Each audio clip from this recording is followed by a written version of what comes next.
Good morning friends. कैसे हैं आप लोग? आई होप कि आप लोग अच्छे होंगे। मैं भी अच्छी हूँ। फ्रेंड्स, अक्टूबर ख़त्म होने को है और अब हमारे यहाँ से मानसून ख़त्म होने हो गई है और मानसून की बारिश भी थम सी गई है। अब ड्राई सा मौसम होने लगा है, तो इससे अच्छा समय अब हमारे गुलाब के प्रूनिंग के लिए नहीं हो सकता। तो आज हम इसी सब्जेक्ट को लेकर आए हैं इस वीडियो में कि गुलाब की प्रूनिंग कैसे करें और इसमें इन प्रूनिंग के दौरान हमें कौन कौन सी बातों का ध्यान रखना चाहिए और इसमें क्या क्या ऐड करना है, कैसे प्रूनिंग करें, ये सारी बातों का जिक्र मैंने इस वीडियो में किया है। तो वीडियो अगर अच्छी लगे तो एक लाइक ज़रूर करना, चैनल में नए हो तो सब्सक्राइब भी करना और अपने दोस्तों के साथ खूब सारा शेयर करना। Hello friends, welcome back to my channel. Friends, अक्टूबर आते ही हम गुलाब की केयर के बारे में सोचने लगते हैं, क्योंकि ठंड में इसकी बम्पर फ्लावरिंग होती है और बहुत ही खूबसूरत फ्लावरिंग होती है। काफ़ी बड़े बड़े फूल खिलते हैं। तो इन दिनों हमारे गुलाब की केयर करने का समय आ गया है और हमें अपने गुलाब की सबसे पहले तो इसकी प्रूनिंग करनी है। और नए नए सूट्स आएंगे और जितने सूट्स अच्छे आएंगे, हेल्दी आएंगे, उतना ही खूबसूरत फ्लावरिंग होगा और बड़ा फ्लावरिंग होगा। तो आइए देखते हैं प्रूनिंग में किन किन बातों का ख्याल हमें रखना है। सबसे पहले जो हम प्रूनर लें या कटर लें, उसको स्टरलाइज कर लें। दोस्तों, ये कटर मैंने हाल ही में मंगाया है, नया है, बहुत ही अच्छा है और कोई एफर्ट नहीं लगाना पड़ता है इसमें।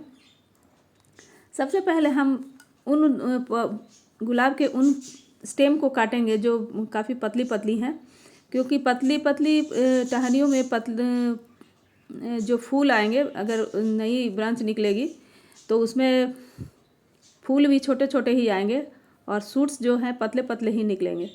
तो पतली टहनियों को हम काट देंगे और मोटी टहनियों में से भी जो टेढ़े मेढ़े हैं, जो एक दूसरे को क्रॉस करके जा रहे हैं स्टेम, उन स्टेम को भी प्रून करेंगे हम। और क्योंकि वो देखने में भी अच्छे नहीं लगते हैं और गुलाब की जो नई स्टेम निकलेगी उसमें वो बाधक होते हैं। और कम से कम 8 से 10 इंच या 1 फीट छोड़कर ही हम प्रूनिंग करेंगे। इन दिनों गुलाब की हम हार्ड प्रूनिंग करते हैं, क्योंकि मौसम इसके फेवरेबल हो जाता है और खूब अच्छी सूट्स इसमें निकलते हैं। तो जो ब्रांच काफ़ी लंबे हैं उनको मैं नीचे से ही कट करूँगी। ये देखिए, इस तरह से। तो दोस्तों, इन बातों का आप ज़रूर ध्यान रखें। और तीसरा बात तो ये है कि कम से कम 1 फीट या 8 से 10 इंच ज़रूर स्टेम छोड़ें और उसके बाद ऊपर का कट करें हार्ड प्रूनिंग में। और जो मिनिएचर गुलाब हैं उनकी हम सॉफ्ट प्रूनिंग करते हैं, क्योंकि उसमें ग्रोथ बहुत ज़्यादा नहीं होता है, थोड़ी बहुत ग्रोथ होती है। और एक बात और ध्यान रखें कि अगर आपका पौधा बहुत पुराना नहीं है, जो 1 साल का है, तो बहुत ही सॉफ्ट ही प्रूनिंग करें। मेरा पौधा लगभग सब 2 साल से कम का नहीं है, एक आध को छोड़ के सारे पौधे मेरे 2 साल के हैं।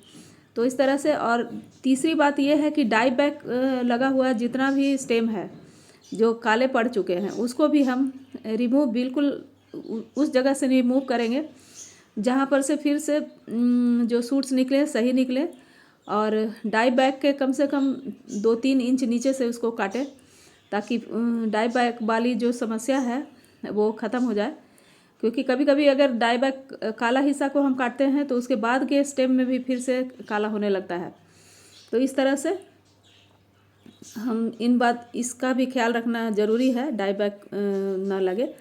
और अब और एक बात, 5वां बात हमारा ये है कि लीव्स जितने हैं सारे गुलाब के हम रिमूव करेंगे, क्योंकि इन दिनों बहुत सारे गुलाब में फंगस लगते हैं बरसात के कारण और बहुत सारे कीड़े मकोड़े का अटैक होता है, तो उन लीव्स में ही होता है। तो लीव्स को सारे हम रिमूव कर देंगे।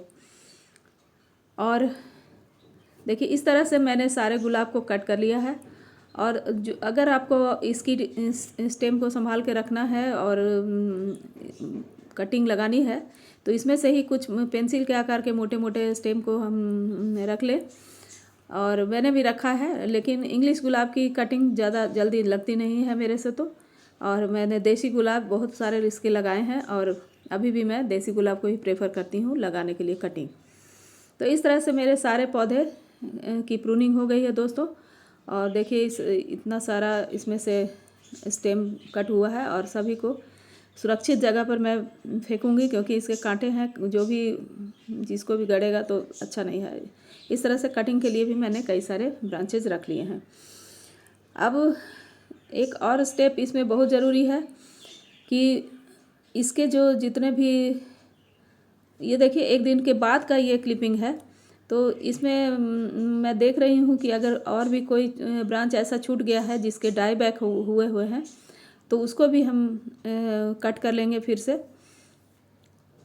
और उसको भी बिल्कुल रिमूव कर देंगे। तो इस तरह से मैं उसको भी मैं रिमूव करूँगी।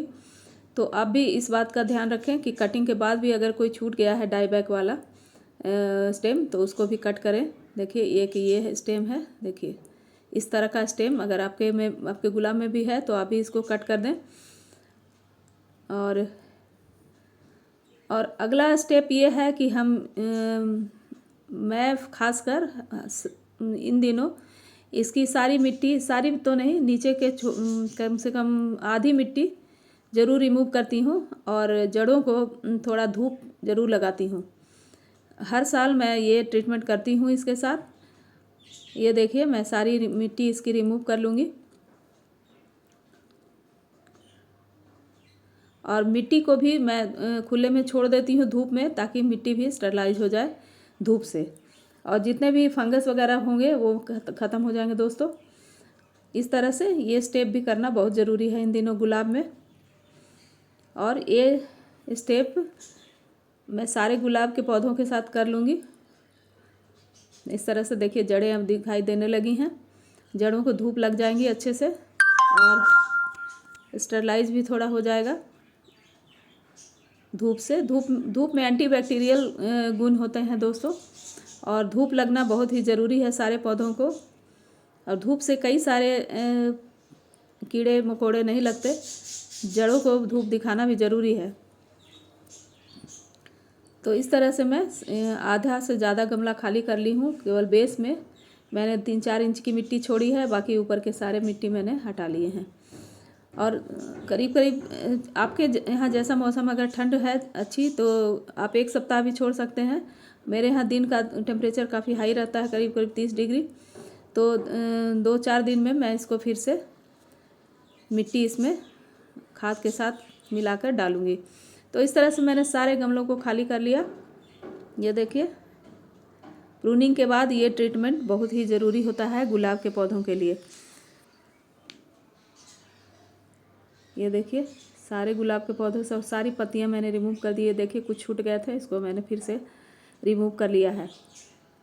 इस तरह से इन पत्तियों के पीछे ही थ्रिप्स और माइट्स का अटैक होता है, तो पत्तियां रिमूव करना भी ज़रूरी है। तो इस तरह से देखा ना आपने मैंने किस तरह से प्रूनिंग की है गुलाब की, और सूखे सूखे ब्रांचेज में कट कर रही हूँ दोस्तों। तो आप भी इन 5-6 स्टेप को फॉलो करके आप अपने गुलाब की प्रूनिंग कर सकते हैं और आने वाले समय में विंटर के लिए इसको प्रिपेयर कर सकते हैं। अगला स्टेप भी मैं बताऊंगी दोस्तों। और इस तरह से देखिए मैंने मिट्टी को स्टरलाइज करने के लिए खुले में छोड़ दिया है धूप में, ताकि ये इसको भी धूप लग जाए। तो दोस्तों ये छोटे थोड़े बहुत स्टेप को अपनाकर आप अच्छे से प्रूनिंग करें गुलाब की और खूब फूल का मज़ा लें। आज इस वीडियो में इतना ही। मिलती हूँ एक नए वीडियो में एक नए टॉपिक के साथ। तब तक के लिए thanks for watching. Happy gardening. Okay, bye bye my friends.